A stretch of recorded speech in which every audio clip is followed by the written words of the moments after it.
How to use your U.S. cell phone in the Philippines and abroad. Well, welcome to another Tech Tuesday here on TeleComDog, Travel, Tech, and Talk. Today's subject is how to use your cell phone in the Philippines and abroad. 4 options, 4 choices, so you are not left alone without a phone while traveling. From the most expensive to the cheapest, that's what I'm going to give you. Today's bonus tips, 2 that will save you money if you watch the video all the way through to the end. And don't forget, subscribe. That's the way you thank us for all the hard work of making these videos. Well, on with the show. What we discussed today applies to all countries outside of the Philippines. The carrier names and the frequencies may differ, but the concept is solid. It's the same. Let's start off with a little of the technical stuff. A couple of vocabulary words. 1, carrier. If you buy a brand new phone in a store, you turn it on, it's not going to work. The phone's working, the lights are on, but you're not going to be able to call because you have not bought a service from someone. You haven't contracted with the company for the actual phone service. The company that you get that from, the people that you get that from are called your carrier. In the U.S., a couple of the more popular carriers are AT&T, T-Mobile, and Verizon. And there's several more. In the Philippines, two of the more popular would be Smart and Globe, but there's still other carriers as well. The next word is roaming. Roaming is when a carrier provides you service even though you're not in their area, the area of coverage, the place where they provide service. Let's say, for example, you live in California and your carrier is Verizon, and you go traveling to the next state over, which might be Nevada. And let's say Nevada has its own carrier. We'll call that Nevada AT&T.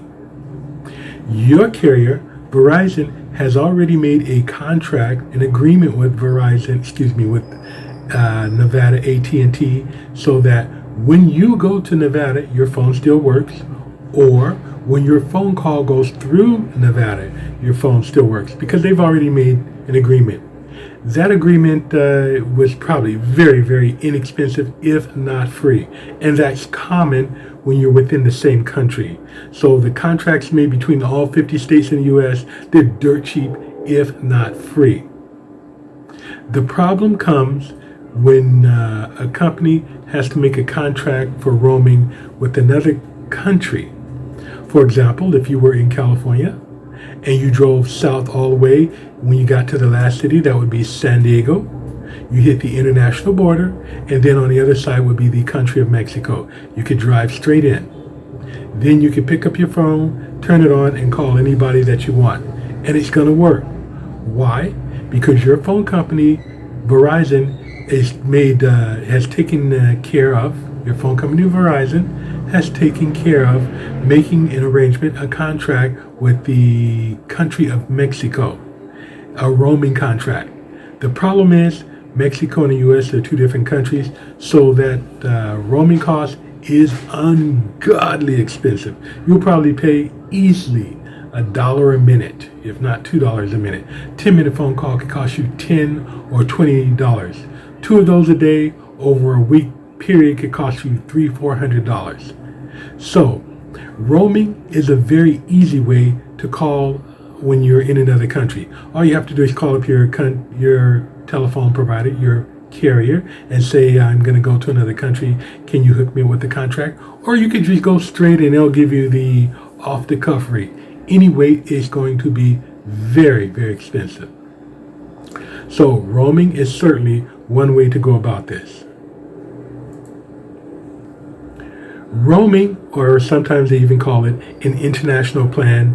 An example, AT&T charges $30 for 1 gig of data over your plan if you're in the Philippines. If you were in the Philippines and you had a plan, you could get it for $1. $30 versus $1, that's a heck of a markup. There's no excuse for that kind of profiteering, but that's the way it is. So if you get a roaming plan or an international plan, you're going to pay through the teeth. The second option is an international phone. Most of us have never heard of that. For those who travel a lot, when they went to buy their phone, they may have had the thought to ask for an international phone. With an international phone, if you had that and you just came to the Philippines, you just buy a SIM card, a phone chip, a phone number, stick it in your phone, and it would work. No unlocking, nothing to be done, because that phone is set up for the sole purpose of traveling. It would work in the US and it would work in the Philippines. The third and most common option would be to unlock your phone.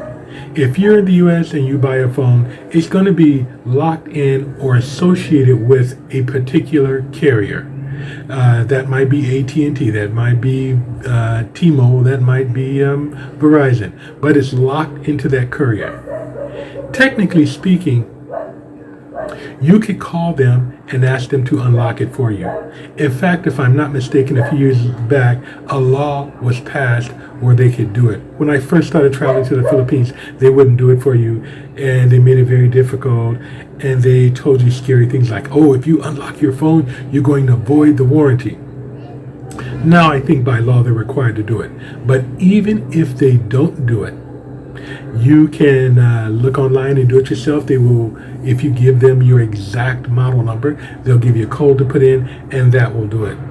And if that's still a little bit too adventurous for you, wait till you get to the Philippines, make a trip to the mall or a telephone store, place that sells phones, and they will probably have someone there who can unlock it for you.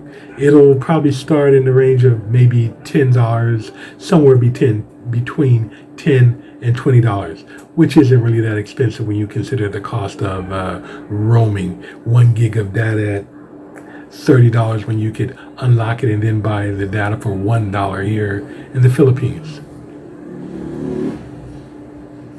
Your fourth option, in case you find that you have incompatibility issues, even though you brought your phone here, they were unable to unlock it, or it just didn't work, or it didn't work right, consider buying a cheap throwaway Philippine phone.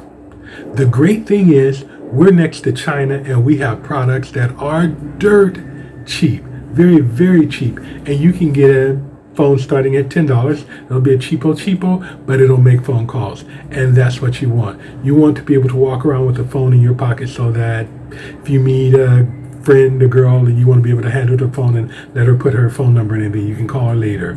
Or you want to be able to call a Grab or a taxi. Or you want to be able to call back to your hotel and ask for help. Your hotel, because you're paying them, will always be there to help you, and chances are someone there speaks English.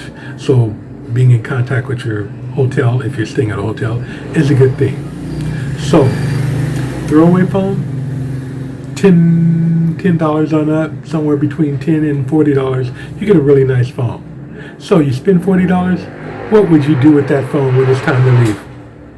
If you met a really nice friend and she didn't have a phone, you could give her the phone, and then she would be able to contact you when you're back in the States. She could get online and do that stuff. You could keep the phone until your next visit. That way you'll have a phone and you won't have to buy one next time. Save the phone, give it to a good friend. At $10 to $40, you can't lose, especially when you consider what it will cost you to be able to partake of the services here in the Philippines, as opposed to buying roaming stuff. Now, a little bit more technical information about the phone so that you understand totally what's going on. Generally speaking, there are two phone networks. There's CDMA and there's GSM. CDMA is most of the networks in the U.S. are CDMSA. Most of the phone networks in the Philippines are GSM. If your phone is set up for CDMA, not going to work on GSM. If it's set up for GSM, not going to work on CDMA. A piece of good news though, T-Mobile and AT&T, phone companies in the U.S., do have GSM phone networks. So they're set up and able to work in the Philippines, providing that you have the proper frequency, which is our next statement. Frequencies. Frequencies in the U.S. are usually 850 or 1900 megahertz. That's not 850 to 1900, that's 850 or 1900. In the Philippines, they're 900 or 1800 megahertz. So if you have a phone that can do both Philippine and US frequencies, and it has a multi-frequency switcher, it can go back and forth between the networks, and it should do so automatically, then you're really looking good for a visit to the Philippines with a few problems. If you can't achieve both of those networks, then life's going to get a little bit complicated, and you're probably going to have to consider buying a throwaway phone from the Philippines. But still, at $10 a shot, not so bad. Back to the roaming. AT&T does charge approximately 35 cents a minute, a monthly charge, and then overage costs. So it is very possible to pay $10 for a 10-minute phone call, and if you do that a couple times a day, contacting home, making sure things are running work, you're going to be out $150, $200 for just 1 week. So that emphasizes again how buying that throwaway phone isn't such a bad idea if your phone does not meet the requirements necessary for the use of a Philippine SIM card, Philippine chip. Those SIM cards or chips cost about $2 or $3. What could you do with it? Call your new friend, call a taxi grab, call a hotel. Here is the first bonus tip I promised you. I don't know if it's still available now, but for a while back, Smart offered free SIM cards to tourists who came into the NAIA, that's that Manila airport. I forgot the full name of it, but it's the main one, it's the big one. So if you go there, you could get a free SIM card, save $2 or $3. Free is always good. Once you've got this phone set up, what are you going to do with it? Like I said, you can do that. But how about calling home? What are your options there? My recommendations are for your calls home, hopefully your people have social media accounts that you're a member of the same one. Hopefully you can use Facebook or WeChat or one of those. If you happen to be dealing with someone who requires that you call a specific phone number, that makes it a little bit more complicated, but it's still not impossible. You could use Skype as a service. It might cost you $15 for a month for a number, and then an additional $10 for the actual calls. But at that point, your calls are $3 a minute. That 1 month will be far cheaper than one 10-minute call or one 20-minute call in the U.S. So it would definitely pay for itself if you went that route. If you were going to be a little bit longer term, I'd recommend something called Magic Jack. But right now we're talking about people that are in the country for 1-2 weeks. The second bonus tip that I wanted to offer you, consider flying into Clark International Airport. It is, if you are going to Angeles City and you're going to do the twisting around here, you could fly into Clark. It's probably going to cost you a little bit more money than a ticket to Manila, as well as there are going to be more flights to Manila than there are to Clark. But if you catch the Clark airport, you will be less than 10 minutes away from the tourist area and most likely your hotel. You're probably looking at a a $5 taxi ride to your hotel from the Clark International Airport. But if you're in the Philippines, if you're in Manila, it's going to be hours before you get to Angeles. If you're coming in this direction, you may stay in a hotel for one day before you come. You've got to deal with bus, taxis, whatever. It would be a much more peaceful, less stressful way if you took the Clark International Airport. And that would be bonus number 2, saving you a little stress and money. So there you have it. U.S. cell phone in the Philippines or abroad. It's possible, and it can be done very inexpensively. So if you enjoyed the video, click on the notification bell. That way you'll be notified as soon as we upload a video. We try and upload several videos a week, and we'd like you to be able to see them the moment they are available. Thanks for watching. That's another episode of TeleComDog, Travel, Tech, and Talk.